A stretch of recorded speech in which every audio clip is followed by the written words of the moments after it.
Hello everyone. Hello everyone. So today we will be discussing on human resource development. So let's begin with the introduction of the topic. So human resource development concept was first introduced by Leonard Nadler in 1969 in United States. He published his book named as Developing Human Resources. Human resource development provides conceptual umbrella focuses on threefold notion of training, education and development. Human resource development is a process that involves both employee and organization working together to achieve mutual goals. Human resource development includes a variety of methods such as training, mentoring, coaching, job rotation, and career development. So, human resource development is also a part of HRM, where HRD focuses on training and development only, while HRM covers all aspects of human resources at a firm. Now, the objectives of human resource development it improves the productivity and performance of employees, helps in enhancement of skills, knowledge, and abilities of employees so as to meet the changing demands of the organization. It provides a plethora of opportunities for career development and growth of the employees. It also creates a positive work environment that fosters continuous learning and development. It also aligns goals of the employees with the objectives of the organization. Now, there are four types of human resource development. The most important is training and development. It involves the imparting of knowledge and skills to employees by various methods, which as classroom training, e-learning, on-job training, and so much on. The next one is career development. It involves providing opportunities for employees to advance in careers through promotion, job rotation, and other career development programs. Then the next one is performance management. It involves setting goals and objectives for employees and providing regular feedback so as to help them and improve their performance. Then the last one is succession planning. It involves identifying and developing the future leaders of the organization. There are several approaches to human resource development. We will be discussing one on one. The first one is integrated HRD approach by Parikh and Rao. In 1975, Larson and Toubro appointed Parikh and Rao as two consultants from IIM Ahmedabad to study the performance appraisal system and make recommendation for improving it. They studied the system through interviews and recommended that performance appraisal, potential appraisal, feedback and counseling, career development, career planning and training development get distinct attention as unique parts of an integrated system, which we all call the human resource development system.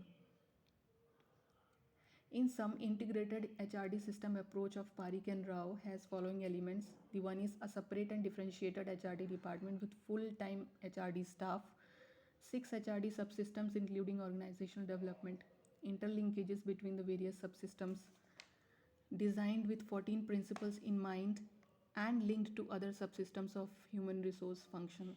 The next is strategic HR framework approach. This framework was formulated by Ulrich and Lake, aims to leverage and align HR practices to build critical organizational capabilities that enable any organization to achieve its goal. Now, this framework offers specific tools and paths to identify how a firm can leverage its HR practices. The three most important elements in this framework are business strategy, organizational capabilities, and HR practices. The next one is integrative framework. The integrative framework was offered by Young and Berman, who identifies three paths through which HR practices can contribute to business performance. Number one is by building organizational capabilities, number two is by improving employee satisfaction, and number three is by shaping customer and shareholder satisfaction.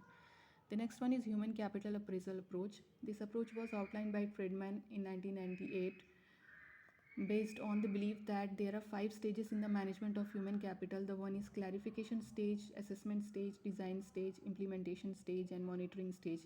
The next one is HRD scorecard approach. This approach was formulated by Rao 1999 and we suggest that HR interventions in order to make the right business impact should be mature in terms of HRD systems, competencies, culture, and business linkages. The next one is PCMM approach.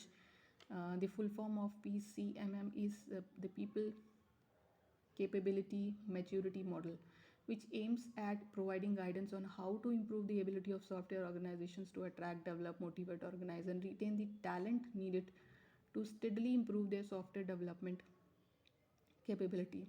This approach was developed by Curtis and team in 1995. The next one is human capital approach, which says that capital formation, human capital consists of various activities. In economic terms, human resource development in early years 1950s and 1960s were equated with human capital formation. Schools analyzed five areas relating to health, on the job training, formal education, adult literacy for program, and migration under human capital approach.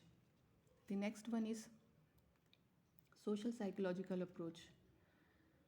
David McClelland, in his book Achieving Society, published in 1961, examined the factors contributing to the economic development of various countries in the early 20th century and even in the ancient history. So, based on his analysis on the children's stories and other popular literature of these countries, he concluded that the countries that have advanced economically showed evidence of achievement, motivation in their language and culture.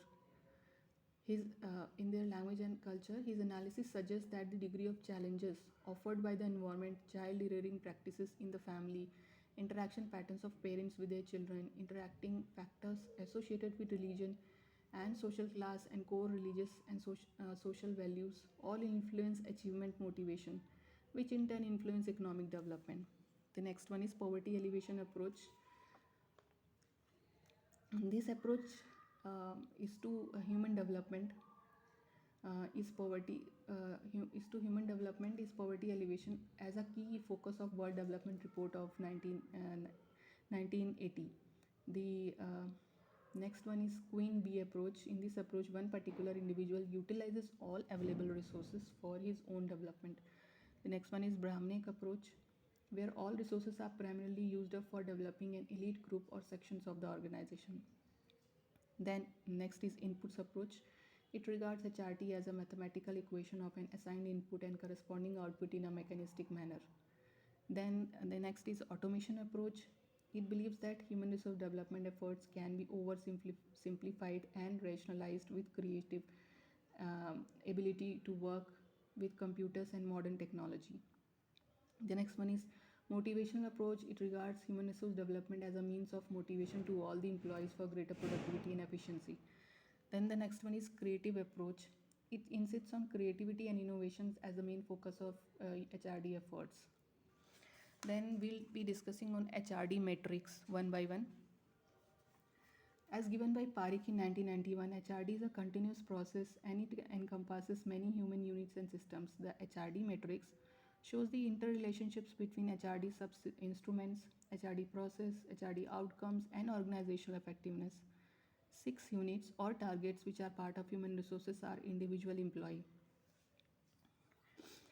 role, diet, teams, inter teams, and organization.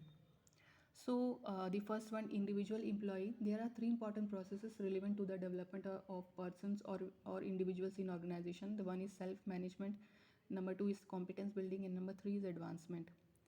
Now, the next is the role. There are three main aspects of the development process of roles. The one is optimum stress, the second is linkages, and the third is autonomy. Now, the third HRD matrix is diet.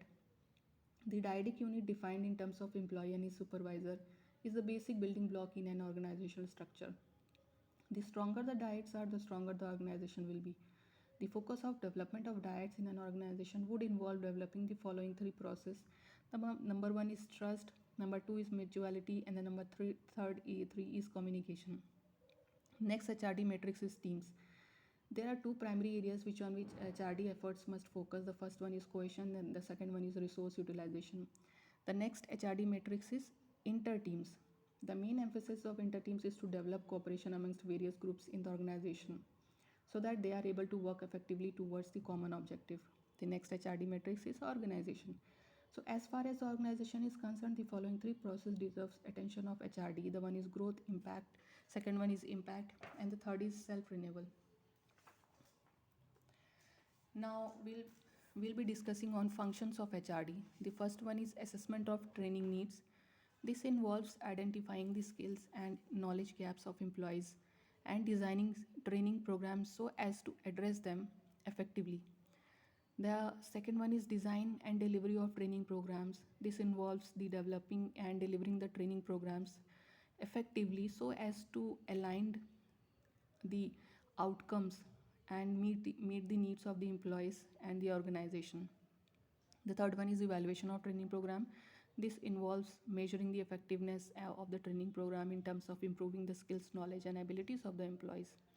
And the fourth one is career planning and development. This involves providing employees with opportunities for career growth and development. And the last one is performance management. It involves setting performance goals and providing regular feedback and conducting performance appraisal so as to improve the overall performance of the employees and the organizations. Now, what is the importance of HRD? It actually helps in improvement of the skills, knowledge, and abilities of employees, leading to improved performance and productivity of the organization as well as employees. It also helps in creating a positive work environment which foster continuous learning and development. It helps in aligning the goals of employees with the objectives of the organization. And it helps in retaining talented employees by providing them with opportunities for career development and growth. It also helps in building a skilled and competent workforce which is capable of meeting the changing demands of the organization. Thank you.